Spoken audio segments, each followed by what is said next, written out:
আসসালামু আলাইকুম। আজকে আমরা দ্য অর্ডিনারি নিয়াসিনামাইড 10% সিরামের রিভিউটা নিয়ে কথা বলবো। এই সিরামটা ইউজ করেছে মিম, আমার ননদ। তো ও যখন এটা ইউজ করা শুরু করে তখন প্রায় 3 মাস আগে আমরা এটার একটা ছোট শর্টস শেয়ার করেছিলাম যে আমরা এটা ইউজ করা শুরু করতে যাচ্ছি। তো এটা ইউজ করে মিম কেমন উপকার পাইলো আজকে আমরা সেটা শেয়ার করছি। আচ্ছা মিম, তুমি তাহলে এটা কতদিন ইউজ করলা? প্রায় 3 মাস হয়ে গেল। 3 মাসের একটু বেশিও হয়ে যাচ্ছে। হ্যাঁ, প্রায় কাছাকাছি। আচ্ছা, তাহলে এটা কিভাবে ইউজ করছো বা দিনে কয়দিন ব্যবহার করেছো?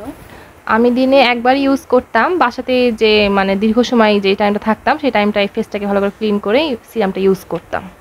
তো দিনে গড়ে একবার? জি। আচ্ছা, তো এই যে লম্বা সময় তুমি ইউজ করলা, দ্য অর্ডিনারি তো বেশ একটা নামি দামি ব্র্যান্ড, এটার কাজ কি পাইলা এটা ইম্পর্টেন্ট, এটা বলো। না, আমি পোর মিনিমাইজের জন্য নিয়েছি কিন্তু পুরা স্যাটিসফাইড হতে পারিনি। আমার কোনো মানে পোর কমেইনি, আগে যেমন ছিল সেই রকমই আছে। ইউজের শুরুর দিকে কোনো চেঞ্জ কি ফিল হয়েছে না ওই একই রকমই আছে? শুরুর দিকে একটু ভালোই মনে হয় যে কাজ করছে, কিন্তু পরে যা তাই। আচ্ছা, এটা ইউজ করার আগে তুমি আরেকটা সিরামও ইউজ করেছিলে পোর মিনিমাইজেশনের, সেটাও আমরা শেয়ার করেছিলাম। তো এই দুই সিরাম ইউজ করে কোনো পার্থক্য কি আদৌ ফিল হলো? এটা তো অনেক আরও ভালো ব্র্যান্ড প্রিভিয়াসটার থেকে। না, দুটাই একই। ওটাও আগে প্রথম ব্যবহার করে মনে হতো যে হয়তো কাজে দিচ্ছে, কিন্তু পরে মানে কোনো মানে পজিটিভ কিছু ফিল হতো না।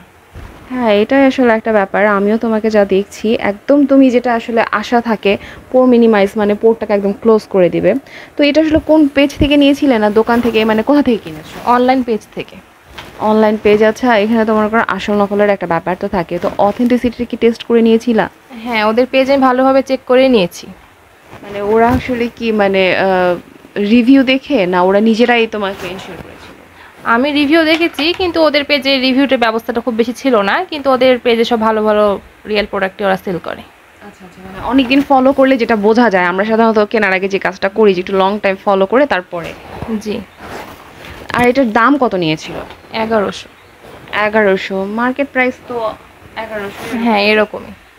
আসলে একটা দামও আমরা ঠিকঠাক দিয়ে নেওয়ার পর যদি তুমি কম দামে কিনতা তাহলে একটা বলার প্রশ্ন থাকতো যে এটা কি করছে, দাম যা দিয়েছো ঠিকই আছে।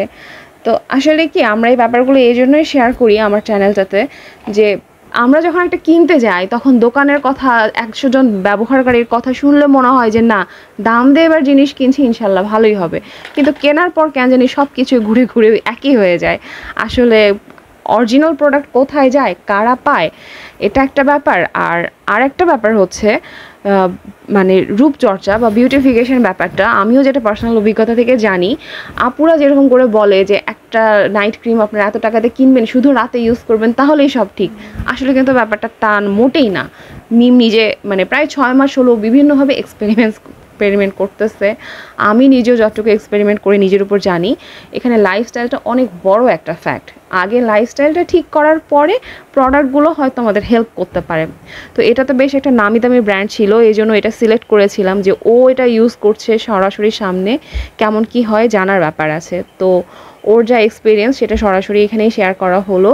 আশা করছি এক্সপিরিয়েন্সটা অনেকেরই কাজে লাগতে পারে। আসলে আমরা তো টাকা খরচ না করতে পারাটাকে অনেক সময় নিজেদের দুর্বলতা মনে করি।